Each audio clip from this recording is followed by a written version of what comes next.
बुद्धं शरणं गच्छामि। महाकारुणिक तथागत भगवान बुद्ध, परम पूज्य बोधिसत्व डॉक्टर बाबा साहेब अम्बेडकर, मैं भिक्षुनी चारुशिला थेरी और राजनगर, चंदुत नगर, नागसे नगर, यहाँ पर साकेत बुद्ध विहार में मैं 7 साल से ये भी विहार में रहती हूँ। 21 तारीख से ही आषाढ़ पूर्णिमा से ही वर्षावास मेरा शुरू हुआ है। मेरा वर्षावास 14वां वर्षावास शुरू हुआ है। यहाँ के सभी श्रद्धा संपन्न बौद्ध उपासक उपासिका बालक बालिका सभी विहार में आते हैं। वर्षावास आषाढ़ पूर्णिमा से लेकर और अश्विनी पूर्णिमा तक रहता है। वर्षावास काल के विधि में उपासक उपासिका लोग क्या करना चाहिए, कैसे ये करना चाहिए, तो ये वर्षावास भिक्षु संघ भिक्षुनी संघ के लिए ही भगवान बुद्ध के काल से परंपरा से ही चलते आया है। तो तब जो भिक्षु वर्षावास काल में एक विहार में रहकर वास्तव करना चाहिए, तब भगवान बुद्ध के समय ऐसा स्थिति था कि वर्षा काल में भी चारिका पिंडपात के लिए ही भिक्षु संघ जाते थे। तो कुछ ऐसा खेती बाड़ी करने वाले उपासक उपासिका फिर खेतों में पेरते थे। उनका पूरा खेत का पूरा जितना जब 500,000 ऐसा संघ रहता था, तो उतने सारे चारिका के लिए जाते, तो पूरा खेत का जितना भी पेरे हुए सोता पूरा वो फसल पूरा ये हो रहा था। तब भगवान बुद्ध के पास जाकर सभी खेती करने वाले उपासक लोग जाकर बोलते हैं। तब भगवान बुद्ध भिक्षु संघ को बताते हैं कि तो भिक्षु संघ वर्षा काल में आप लोग एक ही विहार में रहकर वास्तव करना चाहिए। बारिश में कहाँ पर भी तब चिवर एक ही रहता था, तो भीगने से बारिश गिरते रहता है, गिरने से फिर पूरा भीग कर कुछ भिक्षु लोग बीमार भी गिरते थे। उसी के वजह से क्या है, भगवान बुद्ध एक ही विहार में रहकर वास्तव करना चाहिए, ध्यान साधना करना चाहिए। जो भी है अपना तप के उपासक उपासिका विहार में आते हैं, उनको उपदेश करना चाहिए, जीवन चरित्र का बताना चाहिए। जो भी अपना है पूरा प्रवचन धम्म का मार्गदर्शन करना चाहिए बोलकर भगवान बुद्ध बताए हैं। तो इस आषाढ़ पूर्णिमा के ही ऐसा ये था कि आषाढ़ पूर्णिमा के दिन ही फिर तब शुद्धोधन राजा महामाया तो यही 7 दिन तक उत्सव करते थे। 7 दिन तक ही आषाढ़ पूर्णिमा के दिन तब भी शुद्धोधन और महामाया यही पूर्णिमा के दिन एकत्र हुए हैं। तब बोधिसुमेध नाम का बोधिसत्व महामाया के सपने में आकर सफेद वाला हाथी आकर, मैं इस जन्म आप मेरे माँ बन सकते क्या, इस तरह से पूछते सपने में ही। ये होने के बाद फिर तब महामाया आनंद से खुशी से हाँ बोलते तब जाग आता है। तब जाग आने के बाद सुबह होने के बाद शुद्धोधन राजा को बताते हैं सपने के बारे में सब कुछ। महामाया बताने के बाद फिर 8 ब्राह्मणों को बुलाकर इस सपने का विस्तार करके दीजिए, अपने को बताइए बोलकर ब्राह्मण लोगों को आदर सत्कार के साथ उनको पंच पकवान का भोजन देकर दान धर्म करके पूरा विस्तार, आपके घर में एक पुत्र होने वाला है, जन्म लेने वाला है, बोती वो पूरा भारत का कल्याणकारी बनेगा, राज्य का कल्याणकारी बनेगा, पूरा बुद्ध बनेगा। इस तरह से 8 ब्राह्मण लोगों ने बोलकर बता कर जाते। यही आषाढ़ पूर्णिमा के दिन ही इस तरह से घटना घटे सो है। तो जन्म सिद्धार्थ जन्म होने के बाद तरुणपन में एक 21 का साल का होता है। यही आषाढ़ पूर्णिमा के दिन ही उनका यशोधरा के साथ ही शादी भी हुआ है।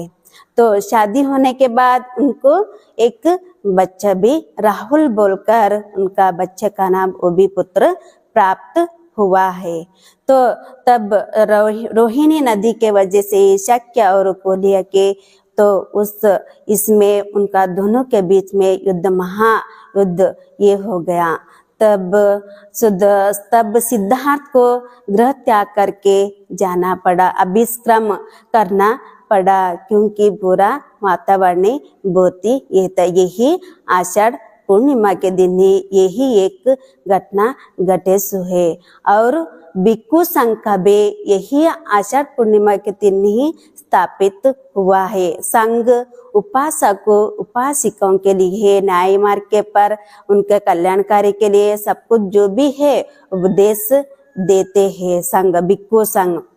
और भिक्खु संघ भिक्खुनी संघ के ही उसी के वजह से ही धम्म प्रचार होता है।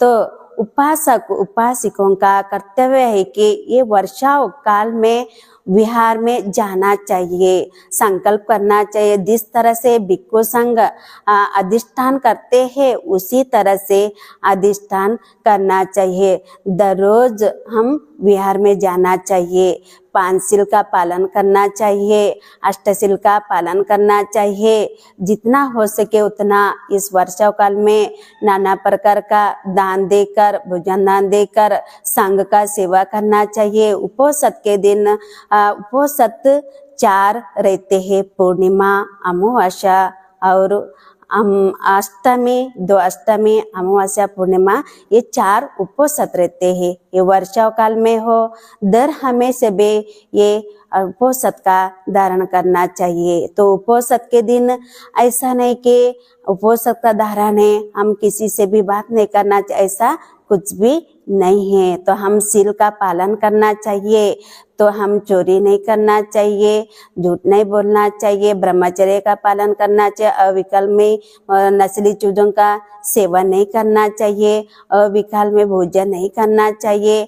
जितने भी अपना है तो नाच गाना जितने भी नाच गीत तो पूरे है वो सबको उस दिन का हम भगवान बुद्ध कैसे है, बुद्ध के जैसे ही हम उस दिन ऊंचा आसन के पर भी नहीं बैठना चाहिए और ऊंचा आसन के पर भी नहीं सोना चाहिए। तो हम किसी से भी बात नहीं करना चाहिए, ऐसा हम दिन भर सोकर भी नहीं रहना चाहिए। उस दिन विहार में जाना चाहिए, विहार में जाकर जो भी विहार का साफ सफाई श्रमदान करना चाहिए। उस दिन ध्यान साधना करना चाहिए, प्रवचन सुनना चाहिए, सुत्त पठन करना चाहिए और श्रमदान सेवा जहाँ कहीं भी नजदीक विहार रहता है तो उस दिन बहुत कुशल पुण्य कमा के लेना चाहिए। तो ही अपना जीवन सुखदायक बनता है, कल्याणकारी बनता है।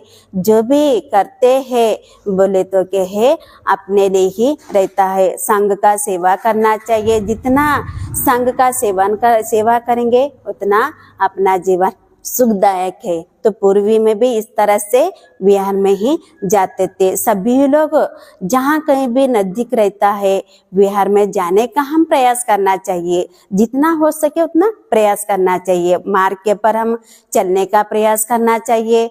तो आपका देखकर जो भी अपना धर्म का है तो अपने को है मिल रहा है तो हम दूसरे को भी बताने का भी प्रयास करना चाहिए। दूसरे को भी जितना आप लोग धम्म ये बुद्ध धम्म संग, ये हम तीनों का भी हम श्रद्धा समर्पित करना चाहिए। बुद्ध गुण को भी, धम्म गुण को भी और संग गुण को भी हम समर्पित करके हम शील का आचरण जो भी हम धम्म का करते हैं आचरण विचारण में लाना चाहिए। लाने से ही अपना जीवन क्या है सुखदायक बनता है। जिस तरह से बड़े लोग करते हैं, उपासक उपासिका करते हैं, उसी तरह से जितने भी परिवार में रहते हैं सभी लोग क्या है सब भगवान बुद्ध के प्रति, बाबा साहब के प्रति उनके अंदर श्रद्धा उत्पन्न होता है, श्रद्धा निर्माण होता है। श्रद्धा ही मैंने श्रद्धा बल बोले तो बहुत बड़ा रहता है। श्रद्धा, शील, समाधि, प्रज्ञा, ये चारों भी रहना बहुत चारों भी रहना बहुत ही जरूरी है। श्रद्धा, समाशील, समा त्याग, दोनों भी क्या है समानता ही रहना चाहिए। पति पत्नी के पास भी समानता रहना चाहिए। श्रद्धा और शील भी दोनों के पास भी शील का पालन रहना चाहिए, समानता ही रहना चाहिए। एक सांसारिक परिवार रहता है तो भी एक पति पत्नी एक परिवार रहने के बाद कुछ ना कुछ ज्यादा कम रहने से होने से क्या है कुछ ना कुछ ये हो जाता है। तो हम उपवास भी करते हैं बोले तो भी क्या है हम घर में कभी सभी कभी अनुमति लेना चाहिए, नहीं तो क्या है सांसारिक जीवन में क्या है दरार आ जाते हैं। तो दोनों के बीच में परिवार में सभी लोग पूरा क्या है वातावरण बिगड़ जाता है। तो विहार में जाते हैं बोले तो सभी का हम पति का भी अनुमति लेना चाहिए। जो भी सास ससुर माँ बाप रहते हैं सभी का भी अनुमति लेके ही हम शील का पालन उपवास का पालन हम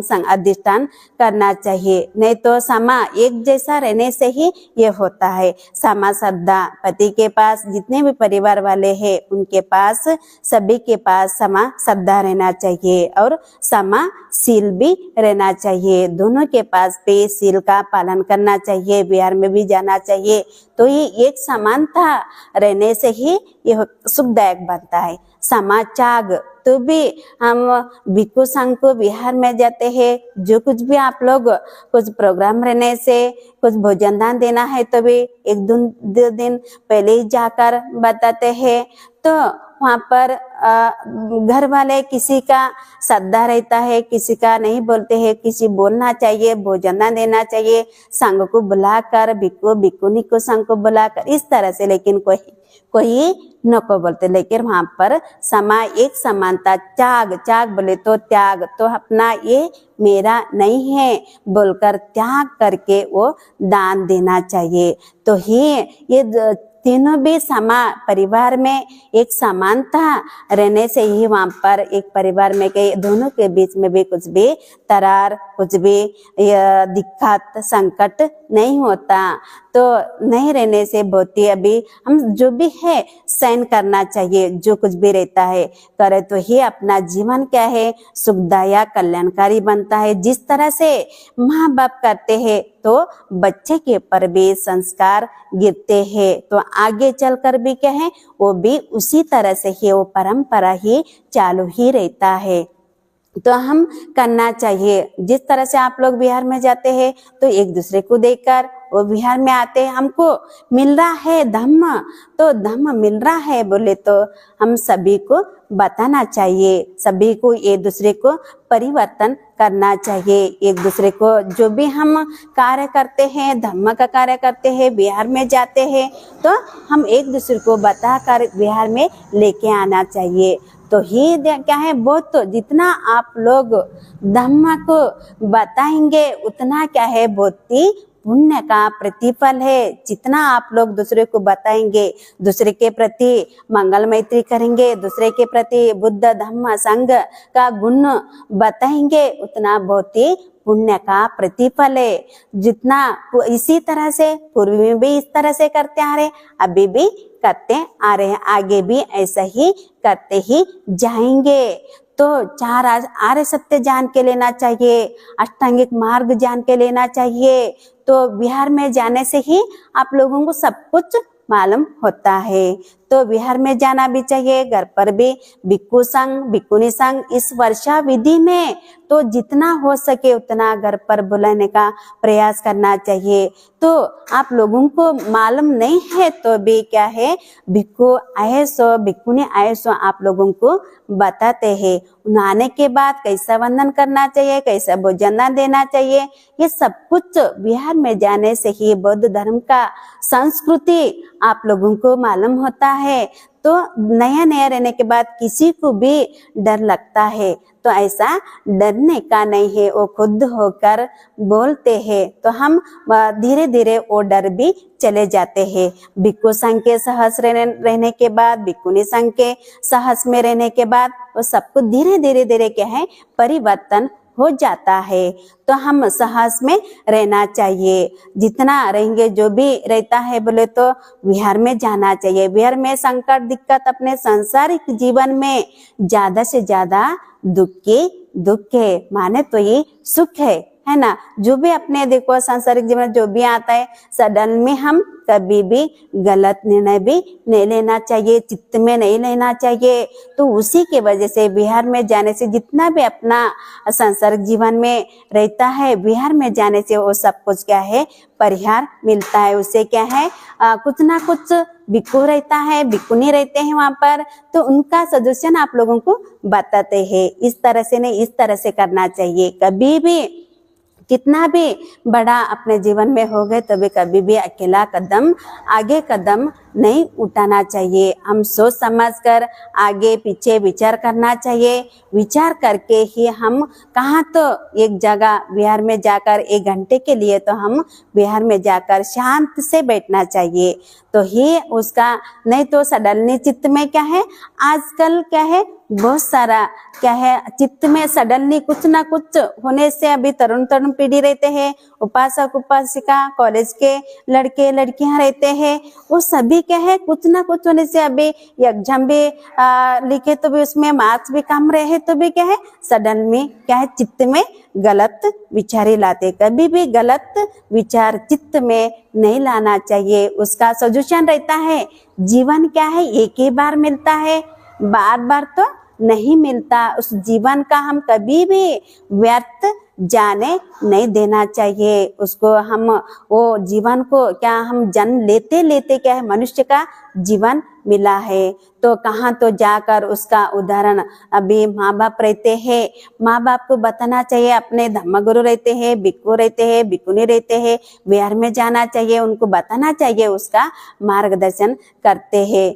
तो ही आप लोगों को क्या है उसका सब कुछ परिवर्तन हो के पूरा जितने भी अपने मन में ही दबा के रखने से ही खुद को ही खाता है, वो खुद को ही खाता है, लेकिन वो निकालना कहाँ ना कहाँ जाकर वो हल्का करना चाहिए, कहाँ ना कहाँ जाके वो पूरा सब कुछ। जब भी देखो भगवान बुद्ध के समय में भी तब भी उपासक उपासके तब भी जो भी अपना परिस्थिति का रहता है वो सब कुछ जाकर भगवान बुद्ध को जाकर बताते थे। तो भी है तो भगवान बुद्ध उपदेश सूत्र के अनुसार के साथ उपदेश देते थे, जो भी है मार्गदर्शन करते थे। तो उसी तरह से तरुण पीढ़ी लोग बिहार में आना चाहिए। तरुण पीढ़ी ही धम्म को आगे लेके जाते हैं। भगवान बुद्ध बोलते हैं भिक्खु संघ भिक्खुनी संघ उपासक उपासिका ये चारों लोग होकर क्या है धम्म को आगे लेके जाते हैं। चारों लोग होना जरूरी है। संघ की वजह से भिक्खुनी संघ की वजह से भिक्खु संघ की वजह से ही धम्म जीवित है। आप लोगों को मार्गदर्शन करने वाले जरूरी है। धम्म को दान जितना देंगे उतना जीवनकारी कल्याणकारी बनता है। जितना हो सके ज्यादा से ज्यादा दान देना चाहिए। संघ के लिए हो बिहार के लिए हो जो कुछ भी अभी वर्षावास के काल में अभी बाहर देश में देखो इतना संघ के लिए अभी वर्षावास रहे तो एक ही परिवार रहे तो वो परिवार वाले बोलते हैं कि इस साल का वर्षावास का कठिन चिवर का इस कार्यक्रम का हम लेते, हम परिवार वाले ही लेते हैं। जितना भी खर्चा आने दो वो सबको जो परिवार एक ही परिवार वो लेंगे। भिक्खु संघ भिक्खुनी संघ उस बिहार में 10 रहने दो 20 रहने दो जितने भी रहने दो वो संघ का 3 महीने तक 4 महीने तक उनके खुद के बच्चे कैसा देखभाल करते हैं, उसी तरह से भिक्षु संघ को, भिक्षुनी संघ को क्या है, उसी तरह से देखभाल करते हैं। उस विहार में कुछ रहने के लिए भी कुटी नहीं है तो भी कुछ ना कुछ कमी रहे तो भी क्या है, उस परिवार पूरा बना के भोजन दान नहीं है तो भी भोजन दान भी वो देते हैं लाकर, कोई नहीं है तो भी पूरा जितने भी रहने दो उसमें क्या है, सभी खुद हाथों से बना कर लाके 3 महीने तक सुबह सुबह उठकर, सुबह सुबह जिस तरह से सुबह उठकर चाय पीते हैं तो उधर 5:30 बजे ही ऐसा जड़ी बूटी का गंजी रहता है, गंजी बनाकर हर एक कुटी में जाकर भिक्षुनी रहते हैं, उस कुटी में जाकर सभी को बांटते हैं। सुबह सुबह 5 बजे ही बिहार में ही लेके आते हैं। देखो उनका श्रद्धा से ही होता है। श्रद्धा बहुत ही इस वर्षा विधि में बहुत पुण्य कमा के लेना चाहिए।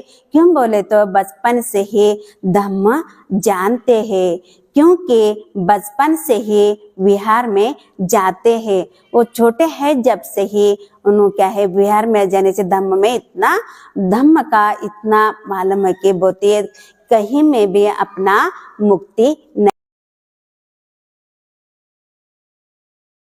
है। जब से ही उन्होंने क्या है, विहार में जाने से धम्म का इतना मालूम है कि बोलते कहीं में भी अपना मुक्ति नहीं है, धम्म में ही अपना मुक्ति है बोलकर वो लोग जानते हैं। तो उसी जिस तरह से अभी बाहर देश में धम्म है, उसी तरह से पूर्व में भी इधर भारत में धम्म है।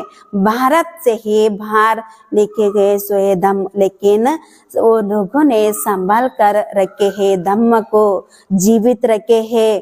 कुछ भी कार्यक्रम रहे तो संघ को ही बुलाते हैं, संघ के मार्गदर्शन के पर ही चलते हैं। जो भी संघ बताएगा उसी तरह से ही वो चलते हैं। उसी तरह से ही हम भी धीरे धीरे क्या है, हम परिवर्तन होना चाहिए।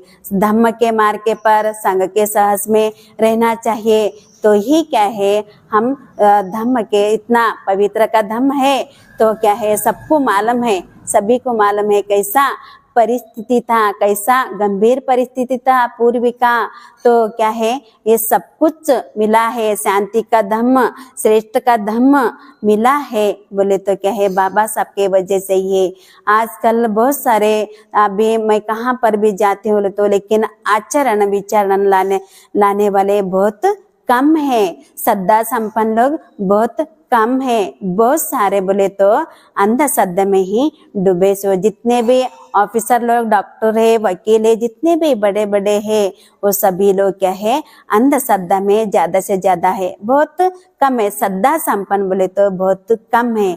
श्रद्धा संपन्न उपासक उपासिका है बोल के तो धम्म जीवित है। धम्म परिवर्तन, एक दूसरे से परिवर्तन होना चाहिए। आजकल इस भूमि के पर इसके पर नाना प्रकार के लोग, विविधाकार के लोग रहते हैं, प्राणी, पक्षी, मनुष्य, अमनुष्य, एक पैर वाला, बिना पैर वाला, सभी रहते हैं। सभी के लिए जो कोई भी कैसा भी रहने दो, कितना भी बड़ा दुश्मन रहे तो भी, कि कोई चोरी करने वाला रहने दो, कोई डाकू भी रहने दो, कितना भी बड़ा क्रूरी रहे तो भी क्या है, उनके प्रति भी हम मंगल मैत्री ही करना चाहिए। वो क्या है, कर्म के अनुसार के साथ ही रहता है। वो कुशल कर्म करे बोले तो कुशल कर्म आता है, अकुशल कर्म करे बोले तो अकुशल कर्म ही आता है। भगवान बुद्ध उपदेश देते हैं, सब पाप साकरणं कुशलस्य उपसंपदा सचित्त परियोदपनं एतं बुद्धानुशासनं बोलकर भगवान बुद्ध उपदेश देते हैं। तो कुशल कर्म करो, सब पाप साकरणं, कुशल कर्म करो, दान धर्म देके संघ को, विहार को, जो भी है कुशल कर्म करो। कल बोलकर भगवान बुद्ध बोल, सचित्त परियो, सत्य है तो चित्त में परिशुद्ध करो, अपना चित्त परिशुद्ध करना चाहिए बोलकर भगवान एतं बुद्धानुशासन, ये सभी बुद्धों का उपदेश है बोलकर भगवान बुद्ध उपदेश देते हैं। तो जितना हो सके उतना सभी श्रद्धा संपन्न उपासक उपासिका विहार में जाना चाहिए। भगवान बुद्ध और बाबा साहब इतना पवित्र का धम्म, श्रेष्ठ का धम्म मिला है। बाबा साहब के वजह से तो सभी लोग हैं, अभी जितने भी है तो उनका धम्म कार्य को सभी लोग होकर आगे लेके जाना चाहिए, बिहार में जाना चाहिए, उसका लाभ जितना हो सके उतना लाभ लेना चाहिए। तो इतना ही कहकर सभी बहुत उपासक उपासिका के जीवन में मंगल कामना सभी का।